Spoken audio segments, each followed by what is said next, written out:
దేవుని పరిశుద్ధ నామానికి మహిమ కలుగును గాక.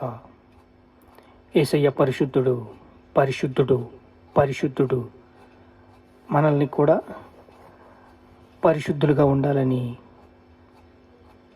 ఆశపడుతున్నాడు. మన యొక్క స్థితిగతుల్ని మార్చేసి మనకు కావలసిన కృప ఇస్తున్నాడు. కీర్తనల గ్రంథము 39వ కీర్తన. నా నాలుకతో పాపము చెయ్యకుండానట్లు నా మార్గములను జాగ్రత్తగా చూచుకొందును. నాలుకతో పాపము, ఇది చాలా బాధాకరమైన విషయము. 2 ఆజ్ఞలు యేసుక్రీస్తు వారు ఇచ్చినప్పుడు పూర్ణ ఉదయంతో, పూర్ణ ఆత్మతో, పూర్ణ శక్తితో, పూర్ణ బలముతో నన్ను ఆశ్రయించండి, నన్ను ఆరాధించండి అని చెప్పారు. నిన్ను వలె నీ పొరుగువాన్ని ప్రేమించమని యేసయ్య చెప్పారు. ఇప్పుడు నా నాలుకతో పాపము చేయకుండానట్లు నా మార్గములను జాగ్రత్తగా చూచుకొందును. శాపము, ఆశీర్వాదము, ఈ 2 దీంట్లోంచే వస్తున్నాయి. దీన్ని ఎలా డీల్ చేయాలని దావీదు తన దేవుణ్ణి అడుగుతున్నాడు. ఈరోజు మనది ప్రశ్న ఇదే. దీనికి జవాబు చాలా అవసరం. ఎందుకంటే దేవుడు చూస్తున్నప్పుడు మన నాలిక, మన కళ్ళు, మన చెవులు ఏం వింటున్నాయి, ఏం చూస్తున్నాయి, ఏం మాట్లాడుతున్నాయి? పైన పటారం లోన లొటారమా? అంతా అలాగే ఉంటుందా? ఇప్పుడు చూద్దాం. 1 పేతురు రాసిన పత్రిక 1వ అధ్యాయము 22వ వచనంలో క్షయ బీజము నుండి శాశ్వతముగు జీవము గల దేవుని వాక్యమూలముగా అక్షయ బీజము పుట్టించబడిన వారై గనుక నిష్కపటమైన సహోదర ప్రేమ కలుగునట్లు మీరు సత్యమునకు విధిలగునట్లు చేత మీ మనస్సులను పవిత్రపరుచుకుని వారై ఒకరినొకడు హృదయపూర్వకంగా, మిక్కటముగా హృదయపూర్వకంగా ప్రేమించండి. దేవుడు క్షయ బీజము నుండి శాశ్వతముగు జీవము గల దేవుని వాక్యముగా, క్షయ బీజము నుండి శాశ్వతముగు జీవము గల దేవుని వాక్యమూలముగా క్షయ బీజముగా పుట్టించబడిన వారు గనుక నిష్కపటమైన సహోదర ప్రేమ కలుగునట్లు సత్యమునకు విధియులగునట్లు ఉండండి. సత్యానికి విధియులుగా ఉండాలి, సహోదర ప్రేమ కలిగి ఉండాలి, నిష్కపటమైన హృదయము కావాలి. ఎందుకంటే మీరు టెంపరవరీ, అక్షయ బీజము. ఈ లోకము ఏమీ ఉండదండి. భూమి ఆకాశములు గతించిన నా మాటలు గతించవు. ఇప్పుడు మీరు మనస్సులను పవిత్రపరుచుకుని వారయండి, ఒకరినొకడు హృదయపూర్వకంగా, మిక్కటముగా హృదయపూర్వకంగా ప్రేమించుడి. నాలుకతో పాపము చెయ్యకుండగొట్లు నా మార్గమును జాగ్రత్తగా చూచుకొందును అంటున్నాడు. అందరూ చూసుకుంటారు, అందరూ జాగ్రత్త పడతారు.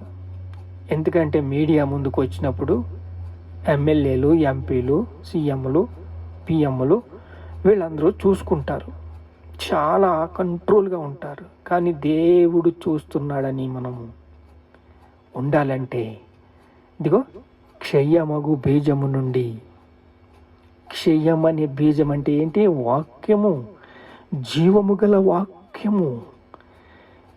దేవుని వాక్యమూలముగా మీరు పవిత్రపరచబడుతున్నారు. ఎందుకంటే సర్వ శరీరులు గడ్డిని పోలి ఉన్నారు, వారి అందమంతయు గడ్డి పువ్వు వలె ఉన్నది. గడ్డి ఎండును, పువ్వు రాలును, ప్రభువాక్యము ఎల్లప్పుడూ నిలుచును. ప్రభువాక్యము ఎల్లప్పుడూ నిలుస్తుంది. అంటే ప్రభుని అంటబెట్టుకుని ఉంటే, వాక్యాన్ని అంటబెట్టుకుని ఉంటే మీరు దేవుని ప్రేమను చూస్తారు. ఇప్పుడు క్షయం అంటే ఏంటి? అక్షయం అంటే ఏంటి? నీతి అంటే ఏంటి? అనీతి అంటే ఏంటి? ధర్మము అంటే ఏంటి? అధర్మం అంటే ఏంటి? మీకు తెలుసు కదా. నీతి, అనీతి. ఇప్పుడు క్షయము, అక్షయము. మీరు అక్షయము, మీరు నిర్మితులు. కానీ నా ప్రభు వాక్యం చూసారా, అదే ప్రభు ఏమంటున్నాడు? అక్షయ బీజము నుంచి పుట్టిన బడవారు మీరు గనక నిష్కపటమైన సహోదర ప్రేమను కలుగునట్లు మీరు సత్యమునకు విధియలగుట చేత నిన్ను వలెని పొరుగువాన్ని ప్రేమించటంలో పూర్ణ ఉదయంతో, పూర్ణ ఆత్మతో, పూర్ణ శక్తితో, పూర్ణ బలముతో దేవుణ్ణి ఆరాధించటంలో అన్నీ ఇముడున్నాయండి. మీ మనస్సులను పవిత్రపరచుకోవాలంటే యేసు రక్తం ప్రతి పాపము నుండి మిమ్మల్ని పవిత్రపరుస్తుంది. ఎవడైనను క్రీస్తునందుండి నెడల నూతన సృష్టి. అదే 39వ కీర్తన 3వ వచనంలో, నా గుండె నాలో మండుచున్నది, నేను ధ్యానించుచుండగా మంట పుట్టెను. దేవుడు వాక్యానికి మనము విధేయులు అవ్వాలంటే, దేవుని ప్రేమ మనలో బగబగబగ మండాలి అంటే వాక్యానికి ఇది అవ్వాలి. గుండె మండాలి, వాక్యాన్ని ధ్యానించాలి, వాక్యానుసారంగా జీవించాలి. చూడండి, సర్వ శరీరులు గడ్డిని పోలి ఉన్నారు, వారి అందమంతయు గడ్డి పువ్వులే ఉన్నది. గడ్డి ఎండును, పువ్వు రాలును, ప్రభువాక్యము ఎల్లప్పుడూ నిలుచును. మీ వాక్యము హృదయములోకి వెళ్ళగానే అది మిమ్మల్ని పవిత్రపరుస్తుంది, పరిశుద్ధపరుస్తుంది. 1 యోహాను రాసిన పత్రిక 5వ అధ్యాయము 1వ వచనంలో అయితే, యేసే క్రీస్తయ్యున్నాడని నమ్ము ప్రతి వాడును దేవుని మూలముగా పుట్టి ఉన్నాడు కదండి. నమ్మితేనే దేవుని రాజ్యం. యేసే క్రీస్తయ్యున్నాడని నమ్ము ప్రతి వాడును దేవుని మూలముగా పుట్టి ఉన్నాడు. ఇక్కడ వచ్చిందండి, మన హృదయాలు ఎంత సుమితంగా ఉండాలంటే, అందుకే హృదయ శుద్ధి గల వారు ధన్యులు అన్నాడు దేవుడు. ఈ నాలుగుకి, ఈ హృదయానికి, ప్రభు వాక్యానికి అన్నీ కనెక్ట్ అయి ఉన్నాయి. చూడండి, పుట్టించిన ప్రతి వాడును, ప్రేమించు ప్రతి వాడును, ఏంటంటే పుట్టించిన ప్రతి వాణిని, ప్రేమించు ప్రతి వాడును, ఆయన మూలముగా పుట్టి ఉన్న వానిని ప్రేమించును. అండి, పుట్టించిన ప్రతి వానిని ప్రేమించి ప్రతి వాడును ఆయన మూలముగా పుట్టించిన వానిని ప్రేమించును. ఇది చాలా విలువైన మాట. ఆయన పుట్టించిన ప్రతి వాణిని, అంటే అన్యజనులందరినీ, భూమి మీద మనిషి అని వాళ్ళని ప్రతి ఒక్కరిని మనము ప్రేమించాలి. ప్రేమించాలి అంటే ఏం కావాలి? నిన్నువనే నీ పొరుగువాన్ని ప్రేమించు. సాత్వికము, దీనత్వము, గొర్రెపిల్ల స్వభావము, ఆయన స్వరూపంలోకి రావటం, ఆయన్ని ధ్యానించటం, ఆయన రూపంలోకి మాదిరిగా మారటం. ఇదేనండి నా నాలుకతో పాపము చెయ్యకుండానట్లు నా మార్గములను జాగ్రత్తగా చూచుకుందును. దీనికి ఇరుగుడు ఏమిటంటే దేవుని వాక్యము. అలాగని లైసెన్స్ కాదు. దేవుని వాక్యము రెండంచగలగల ఖడ్గము, కీళ్లును మూలుగులను విభజిస్తుంది. దేవుడు చూస్తా చూస్తా చూస్తా ఊరుకోడు. ఇంకా ఆయనకి ఇసుపొస్తే ఎవరికి అప్పగిస్తాడో వారికే అప్పగిస్తాడు.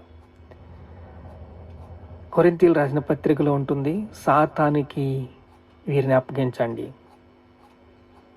ఎందుకు? వీళ్ళు వింటలేదు, మాట వింటలేదు. సాతానికి అప్పగించండి. ప్రార్థన చేసుకుందాం. మహాపరిశుద్ధుడైన తండ్రి, అంత్య దినములందు నా మనుషులందరి మీద నా ఆత్మని కుమ్మరిస్తానని చెప్పావు తండ్రి. కృపచేతని మేము రక్షించబడి ఉన్నాం. శుద్ధ హృదయము మాకు కావాలి అంటే ప్రభువా, క్షయమయ బీజము నుండి విత్తనము నాయన, వాక్యమే విత్తనము. వాక్యము మా పాదములకి దీపము. వాక్యానుసారంగా మా హృదయంలో వాక్యం పడగానే అది మండుతుంది, ప్రజ్వలిస్తుంది, ప్రకాశిస్తుంది. అప్పుడు దేవుడి స్వరూపంలోకి మానవుడు వస్తాడు. మనిషి దేవుడు స్వరూపంలోకి ఎప్పుడు వస్తాడంటే, నిజం మాట్లాడతావు, నువ్వేం తప్పు చేయు, అన్నీ చూసుకుంటావు, జాగ్రత్తగానే ఉంటావు. కానీ దేవుడి దగ్గర అలాగుండగలవా?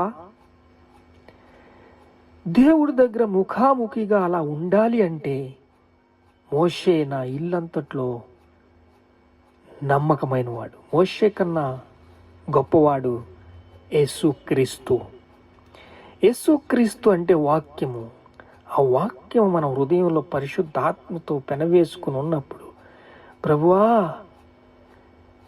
నాయనా స్తోత్రాలయ్యా, స్తోత్రాలయ్యా, మమ్మల్ని పవిత్రపరిచేది నీవయ్యా, పరిశుద్ధపరిచేది నీవయ్యా, పరిశుద్ధుడు పరిశుద్ధుడు పరిశుద్ధుడు అని చెప్తుంటే ఏదో పిచ్చోడు వాగుతున్నాడు అనుకుంటున్నారు నాయన. కాదయ్యా, నీ వాక్యానికి అంత శక్తి ఉంది నాయన. నన్ను ఏమైనా అనుకోని ప్రభు, ఒకరోజు మిస్టర్ అనుకుంటారు, మిస్టర్ శామ్యూయల్ అంటారు. తండ్రి, నన్ను ఏమైనా అనుకోని నాయన, ఎవరేమనుకున్నా పర్వాలేదయ్యా, నీ సన్నిధిలో నేను శుద్ధ హృదయంతో ఉంటే చాలయ్యా. దావీదు కుమారుడైన యేసుక్రీస్తు అని పేరు వచ్చింది. నాలుకతోని కూడా శుద్ధి చేసుకుంటున్నా, నా గుండె మండుచున్నదని చెప్తున్నావు. నీకు స్తోత్రాలు, స్తోత్రాలు, స్తోత్రాలు. ఘనత, మహిమ, ప్రభావాలు మీకే చెల్లిస్తున్నాము తండ్రి. ఆమేన్.